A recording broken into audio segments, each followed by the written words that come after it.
1996 fue uno de esos años donde el cine parecía ir en todas las direcciones al mismo tiempo. Explosiones gigantes, cine independiente que empezaba a sonar, terror que se reinventaba y películas que hoy son completamente generacionales. Un año caótico, exagerado y por eso mismo fascinante. En este video quiero repasar qué pasó en el cine en 1996 a través de alguna de las películas más importantes o más representativas de ese año, porque 1996 fue uno de esos momentos donde el cine estaba haciendo varias cosas a la vez. Por un lado, Hollywood empujaba el espectáculo gigante, la idea de película evento, y por el otro empezaba a tener cada vez más peso películas con una mirada distinta, rara, filosófica, de autor, que igual se metían en la conversación. Y algo que quiero aclarar, esto no es un ranking, no son las mejores del año ni una lista para pelearse en los comentarios. La idea es agarrar títulos que marcaron la época por motivos distintos, algunos por taquilla, otros por impacto cultural, otros por estilo, otros porque influenciaron géneros enteros y otros porque conectaron con el público de una manera que años después sigue ahí.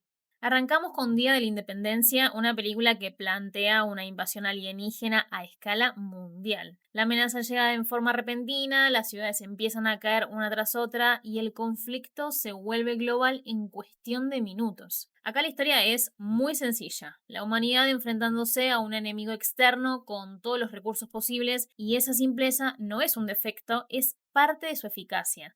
La película apuesta a un relato claro y directo, sostenido por un despliegue visual enorme y un ritmo pensado para no soltar al espectador. En 1996, Día de la Independencia fue la película del año en términos de impacto. Funcionó como un verdadero evento cinematográfico y terminó de consolidar el modelo de blockbuster noventoso con grandes efectos visuales, épica, patriotismo y una experiencia diseñada específicamente para la pantalla grande. Además, reforzó una idea muy presente de esa década, el cine como espectáculo colectivo.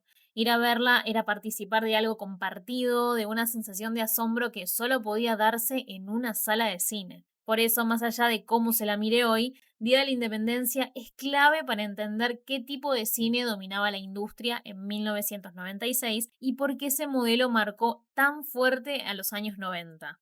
Después del espectáculo desmedido, Misión Imposible propone otra cosa. La historia sigue a Ethan Hunt, un agente secreto que queda acusado de traición tras una misión fallida y se ve obligado a moverse en las sombras para descubrir quién lo incriminó y limpiar su nombre. A diferencia de otros títulos de acción de la época, acá el conflicto no pasa solo por la fuerza física o la destrucción, sino por la desconfianza constante. Nadie es del todo fiable, la información siempre es parcial y el peligro está tanto en los enemigos como dentro del propio sistema. En 1996 la película fue importante por varios motivos. Por un lado, marcó el nacimiento de una saga que casi 30 años después sigue activa, pero además planteó un modelo de cine de acción más elegante y contenido, con énfasis en la tensión, el espionaje y la planificación en lugar del exceso puro. De alguna manera, Misión Imposible muestra cómo el cine de acción de los años 90 empezaba a volverse más paranoico y sofisticado, reflejando un clima de época donde la confianza ya no era un valor tan estable y en ese sentido funciona como un contrapunto perfecto frente al blockbuster más clásico del mismo año.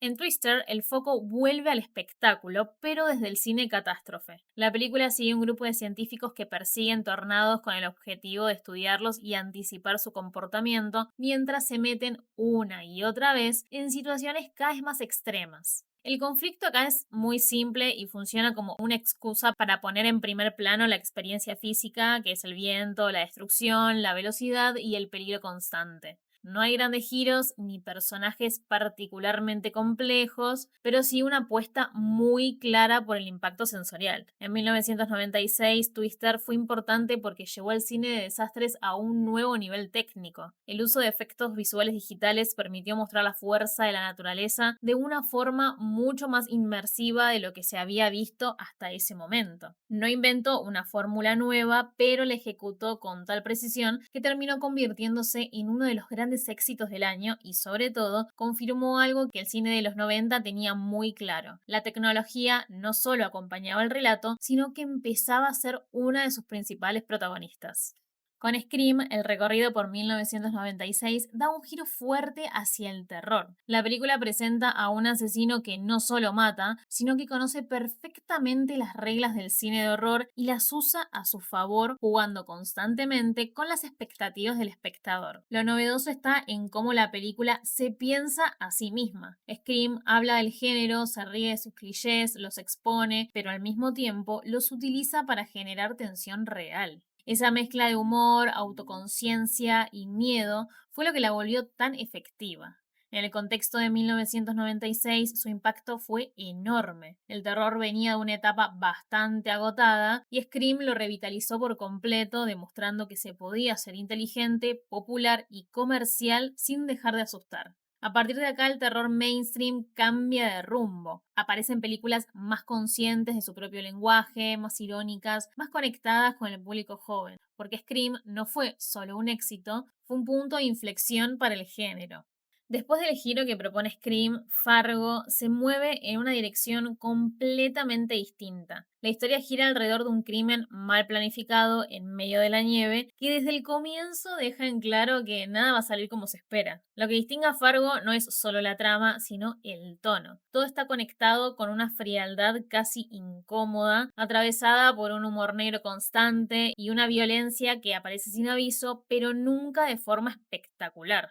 Acá no hay glamour, hay torpeza, decisiones malas y consecuencias inevitables. En 1996 la película fue clave por consolidar a los hermanos Coen como autores con una voz propia, pero además confirmó que el cine independiente podía ocupar un lugar central en la conversación sin suavizar su mirada ni adaptarse del todo a las reglas del cine comercial. Fargo demostró que se podía ser irónico, oscuro y profundamente incómodo, y aún así conectar con el público y la crítica. En un año dominado por el espectáculo, su impacto estuvo justamente en ofrecer otra forma de contar violencia y crimen mucho más seca y perturbadora.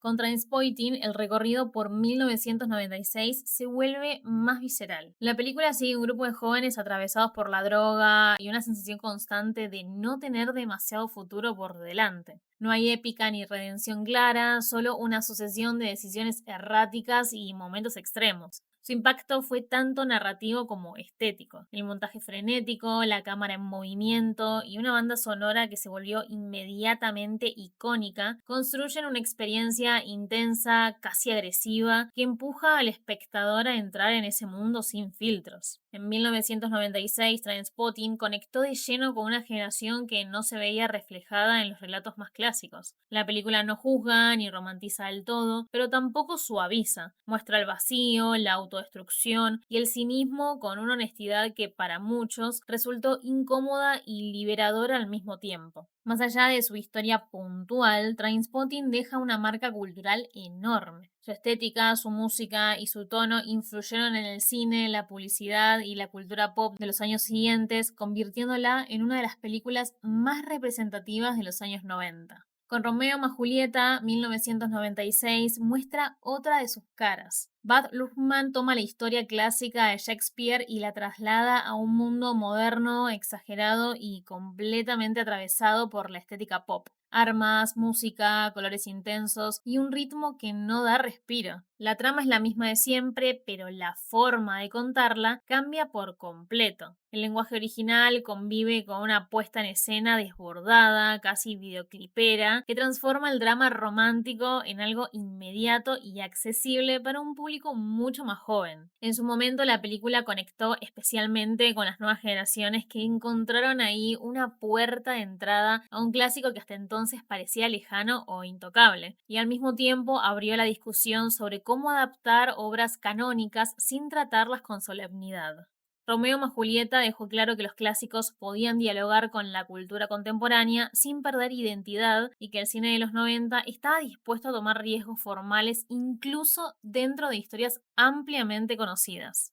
Con Space Jam, 1996 entra de lleno en el territorio de la cultura pop. La película propone una premisa tan simple como efectiva. Michael Jordan entra al mundo de los Looney Tunes para jugar un partido de básquet imposible y salvarlos de una derrota segura. Más allá de la historia, el verdadero peso de Space Jam está en todo lo que mezcla. Cine, deporte, animación y marketing conviven sin ningún tipo de pudor en una película que entendió antes que muchas otras cómo funcionaba el entretenimiento masivo de los años 90. En su momento fue un fenómeno cultural absoluto. No solo se vio en cines, sino que se expandió a la música, la televisión, la publicidad y el merchandising. Space Jam no era solo una película, era una presencia constante en la vida cotidiana. Hoy funciona como un documento muy claro de esa época porque representa un momento en el que el cine empezó a integrarse de lleno con otras industrias del entretenimiento, borrando cada vez más las fronteras entre película, producto y evento cultural.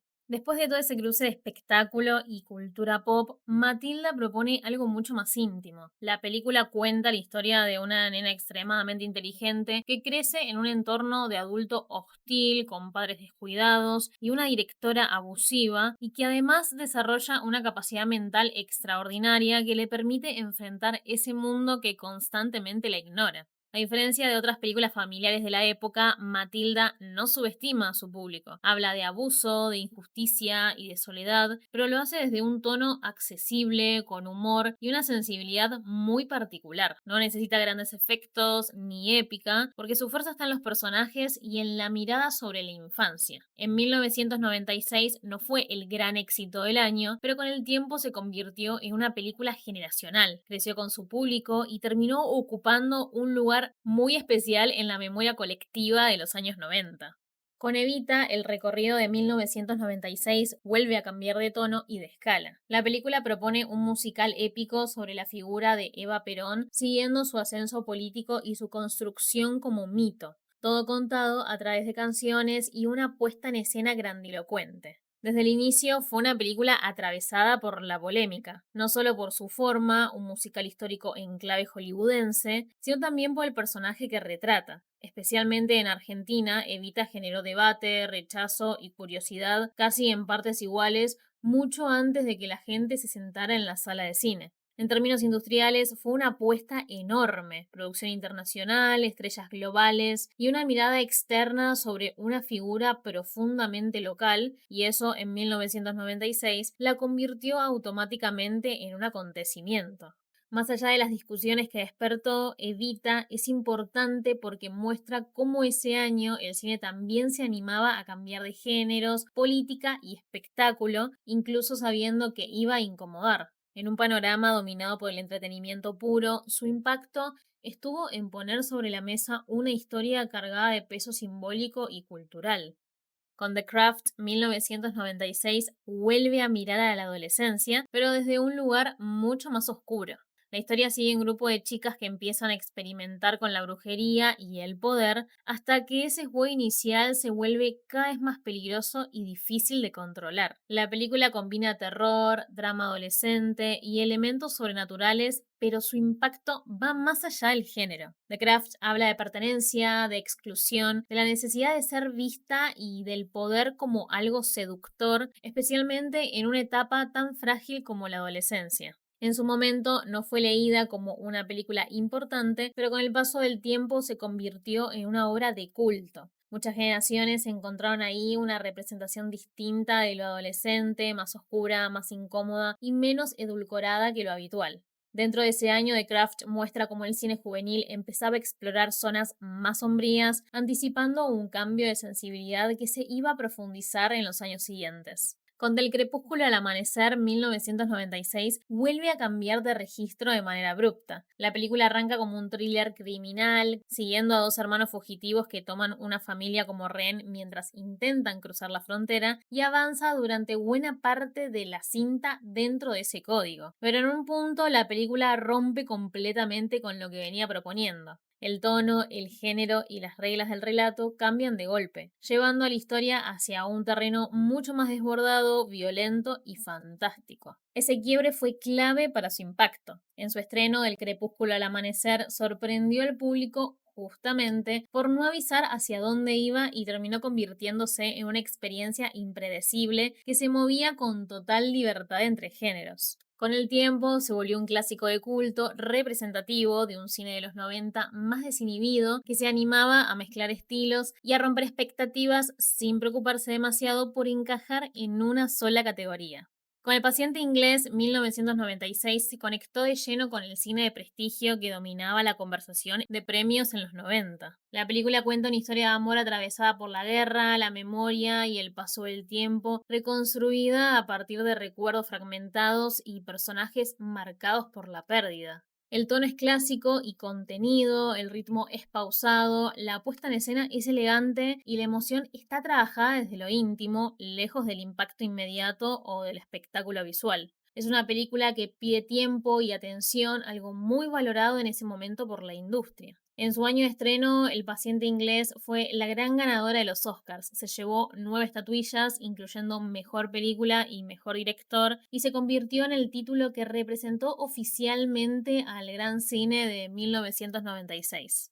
1996 fue un año donde el cine no eligió un solo camino. Fue grande, fue excesivo, fue autoral, fue pop y fue contradictorio. Y quizás por eso, 30 años después, sigue siendo un año tan fácil de recordar, porque si viste alguna de estas en su momento o si las descubriste después, es imposible no reconocer que en 1996 dejó huella. Ahora te quiero escuchar a vos. ¿Cuál es tu película favorita de 1996? Te leo en los comentarios y no olvides darle like al video, compartirlo y suscribirte para más contenido sobre el mundo del cine y las series. Nos vemos en el próximo video.